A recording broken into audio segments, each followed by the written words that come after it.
Hello दोस्तों, नमस्कार। स्वागत है आपका आज की इस क्लास में, जहां पर हम लोग पढ़ने जा रहे हैं नेटवर्क प्रोटोकॉल क्या है और इसके प्रकार। प्रोटोकॉल क्या होता है, इसके क्या फायदे हैं, क्यों यूज करना चाहिए, इन सारी चीजों के बारे में आज हम विस्तृत से पढ़ेंगे। पिछली बहुत सारी क्लासों में नेटवर्क प्रोटोकॉल का इस शब्द का बहुत बार यूज हुआ है और मैंने आपको बताया भी था कि इसके बारे में एक बड़ी सी विस्तृत वीडियो बनाऊंगा। उसी वीडियो को लेके आज मैं आप लोगों के सामने उपस्थित हूँ और आज इस क्लास में हम लोग पढ़ेंगे बहुत अच्छी तरीके से नेटवर्क प्रोटोकॉल्स के बारे में। बिना देरी करे हुए शुरू करते हैं आज की इस क्लास को। Let's start.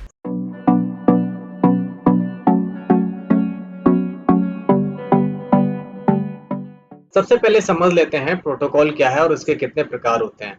यहाँ पे मैंने जो पॉइंट्स बनाए हैं ये इस बार सोच के बनाए हैं कि इनमें से हर एक पॉइंट में आपका क्वेश्चन भी तैयार हो और उसका एक आंसर भी आपको मिले।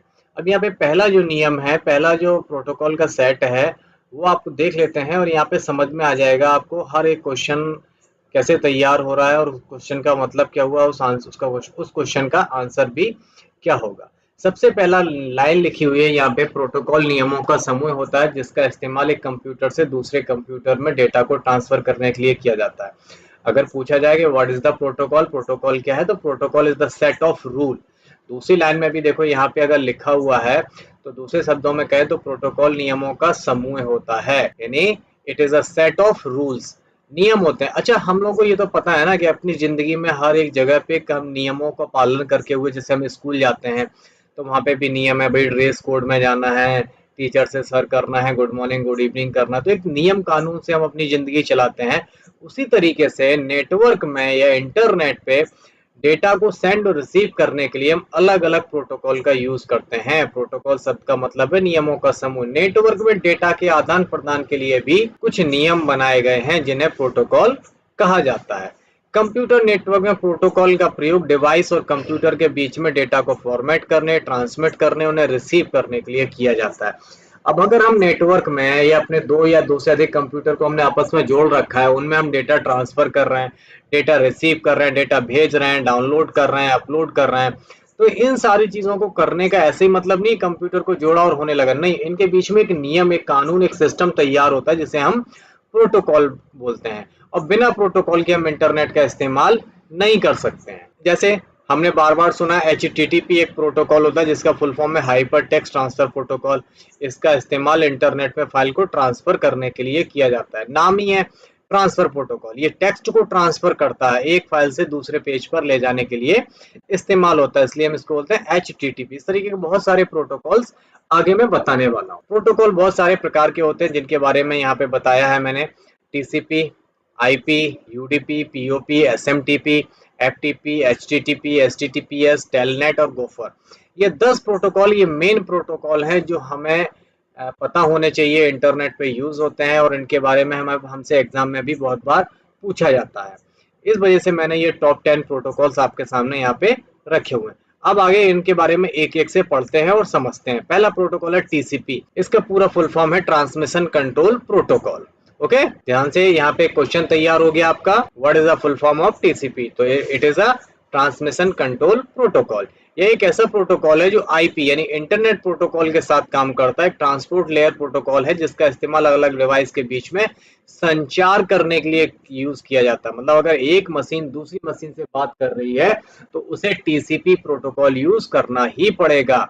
इस प्रोटोकॉल का उपयोग करके हम सूचनाओं का ट्रांसफर कर सकते हैं। इस प्रोटोकॉल का मुख्य कार्य डेटा के छोटे छोटे टुकड़ों को तोड़कर इस डेटा को IP लेयर पर भेजना होता है। अच्छा, मैं यहाँ पे एक चीज बता देता हूँ, इंटरनेट पे जब भी हम डेटा मंगाते हैं या डेटा भेजते हैं तो पूरा डेटा इकट्ठा नहीं आता, उसके छोटे छोटे टुकड़े पैकेट बना दिए जाते हैं और यही पैकेट भेजने का काम करता है TCP। अब इसमें आगे ये भी लिखा हुआ है कि यही प्रोटोकॉल हम बताता है कि एक कंप्यूटर से दूसरे कंप्यूटर को डेटा कैसे भेजना है। यह प्रोटोकॉल नेटवर्क में कंप्यूटिंग डिवाइस के बीच में होने वाले संचार से पहले कनेक्शन को एस्टेब्लिश करता है। पहले जब तक हमारा TCP दो कंप्यूटर के बीच में कनेक्शन नहीं बना लेगा, हम डेटा का आदान प्रदान नहीं कर सकते हैं। तो this is the use of TCP। अगला most important protocol, it is called IP। Internet protocol is the full form of IP। I for internet, P for protocol. ये कई नियमों का समूह है जिसका इस्तेमाल इंटरनेट पर बातचीत करने और डेटा ट्रांसफर की प्रक्रिया को कंट्रोल करने के लिए किया जाता है। इसका इस्तेमाल डेटा पैकेट को सोर्स से डेस्टिनेशन तक भेजने के लिए किया जाता है। सोर्स और डेस्टिनेशन क्या होता है ना, अगर हमने बताया कि दो कंप्यूटर हैं तो दो कंप्यूटर में एक सोर्स होता है और दूसरा डेस्टिनेशन। जहां से डेटा मांगा जा रहा है वो सोर्स है, जहां पे भेजा जा रहा है वो है डेस्टिनेशन। इसी प्रोटोकॉल को हम टीसीपी आईपी या यूडीपी आईपी के नाम से भी जाना जाता है, जो कनेक्शन लेस रहित सेवाएं प्रदान करता है। अब यहाँ पे एक और मोस्ट इंपोर्टेंट चीज है, इंटरनेट प्रोटोकॉल का पहला वर्जन IPv4 था, इसे हम बोलते थे इंटरनेट प्रोटोकॉल वर्जन 4। इसके बाद 2006 में इसका दूसरा वर्जन आया जिसे हम बोलते हैं IPv6 यानी इंटरनेट प्रोटोकॉल वर्जन 6। अगर पूछा जाए कि पहले प्रोटोकॉल कौन सा यूज होता था, पहले IPv4 होता था और अब होता है IPv6। ओके, बढ़ते हैं अपने अगले इंपॉर्टेंट प्रोटोकॉल की तरफ जिसका नाम है UDP, user datagram protocol is the full form of UDP. यह एक ट्रांसपोर्ट लेयर कम्युनिकेशन प्रोटोकॉल है जिसका उपयोग इंटरनेट पर कम्युनिकेशन के लिए किया जाता है। डेटा ट्रांसफर करने से पहले कनेक्शन को स्थापित करने की आवश्यकता नहीं होती क्योंकि ये कनेक्शन रहित प्रोटोकॉल है, इसमें कनेक्शन की आवश्यकता नहीं है। इसका ज्यादातर यूज होता है गेम खेलने, वीडियो देखने के लिए किया जाता है। प्रोटोकॉल इंटरनेट का हिस्सा होता है जो टीसीपी की तुलना में कम रिलायबल होता है, यानी इसके बिना भी काम चल जाएगा, इस पे भरोसा भी नहीं किया जा सकता है।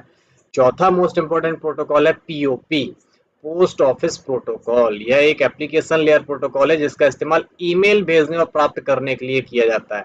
जब भी हम अपने मोबाइल पे या अपने कंप्यूटर पे जीमेल या कोई सी भी मेल आईडी डालते हैं तो वहां पे प्रोटोकॉल पूछता है, तो उस जगह पे पीओपी प्रोटोकॉल यूज होता है। जब भी आप नया ईमेल आईडी या इस तरीके की कोई चीज बनाते हैं तो इस तरीके के दो प्रोटोकॉल होते हैं, पहला पीओपी और दूसरा आईमैप।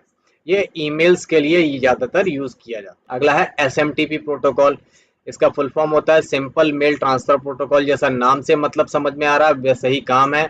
इसका इस्तेमाल सॉफ्टवेयर के द्वारा इंटरनेट पर ईमेल भेजने के लिए किया जाता है। जैसे हमने आउटलुक सुना है, आउटलुक होते हैं, ऐसे बहुत सारे सॉफ्टवेयर हैं जिनसे बिना गूगल खोले हुए हम ईमेल भेज सकते हैं, वहां पे हम एसएमटीपी प्रोटोकॉल यूज करते हैं। इस प्रोटोकॉल में बहुत सारे कम्युनिकेशन गाइडलाइंस होते हैं जो ईमेल को ट्रांसफर करने में मदद करते हैं। इससे हम वीडियो, चित्र, ऑडियो, ग्राफिक्स भी भेज सकते हैं।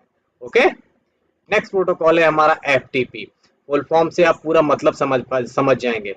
F for file, T for transfer, P for protocol, file transfer protocol. सीधा सिंपल मतलब है, यदि हम इंटरनेट पे फाइलों को भेज रहे हैं तो इसके लिए हमें एफटीपी प्रोटोकॉल यूज करना पड़ेगा। लिखा है इसका उपयोग करते वक्त यूजर सर्वर से फाइलों को डाउनलोड कर सकता है। यह फाइलों को ट्रांसफर करते वक्त तीन अलग अलग मोड यूज करता है, ब्लॉक, स्ट्रीम और कंप्रेस्ड। यानी अगर आप फाइलों का आदान प्रदान कर रहे हैं, फाइल को भेज रहे हैं तो आपको एफटीपी प्रोटोकॉल यूज करना पड़ेगा। अगला प्रोटोकॉल है HTTP, hyper text transfer protocol. यह एक ऐसा प्रोटोकॉल है जिसका उपयोग www यानी कि इंटरनेट में डेटा को एक्सेस करने के लिए किया जाता है। इस प्रोटोकॉल को plain text, hyper text, audio, video आदि के रूप में ट्रांसफर करता है। यह एफटीपी के समान होता है क्योंकि यह फाइलों को एक होस्ट से दूसरे होस्ट में ट्रांसफर करता है और एफटीपी यही काम करता है।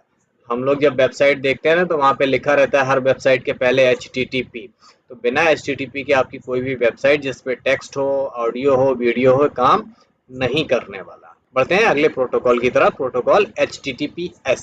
इस प्रोटोकॉल का पूरा नाम है hyper text transfer protocol secure. S for secure लग गया, बाकी की सारी चीजें सेम होती हैं। HTTPS का एक इनक्रिप्टेड वर्जन है जिसका इस्तेमाल ऑनलाइन शॉपिंग और बैंकिंग को सुरक्षा प्रदान करने के लिए किया जा सकता है। जिस वेबसाइट पर HTTPS का इस्तेमाल होता है उसे कोई भी हैकर हैक नहीं कर सकता या डेटा चोरी नहीं होता है। हम प्रोटोकॉल का उपयोग करके ब्राउजर से किसी भी वेबसाइट के साथ कम्युनिकेशन कर सकते हैं। यह सुरक्षित प्रोटोकॉल है जिसमें ब्राउजर तथा वेबसाइट के बीच में कम्युनिकेशन होता हुआ एन्क्रिप्टेड होता है। अब यहाँ पे मैंने आपके लिए दो वेबसाइट खोल रखी हैं। पहला है ये APT इंस्टीट्यूट की हमारी वेबसाइट, तो इसका एड्रेस बहुत ध्यान से देखिए, यहाँ पे लिखा हुआ है HTTPS लगा हुआ है। और एक दूसरी और वेबसाइट है, यहाँ पे देखो पहले ही लिख के आ रहा है नॉट सिक्योर, यानी ये वेबसाइट सिक्योर नहीं है।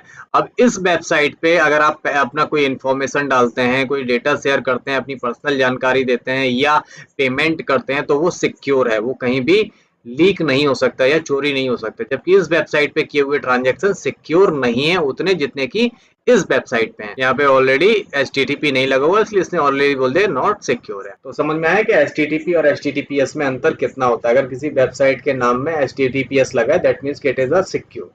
अगला प्रोटोकॉल है टेलनेट प्रोटोकॉल।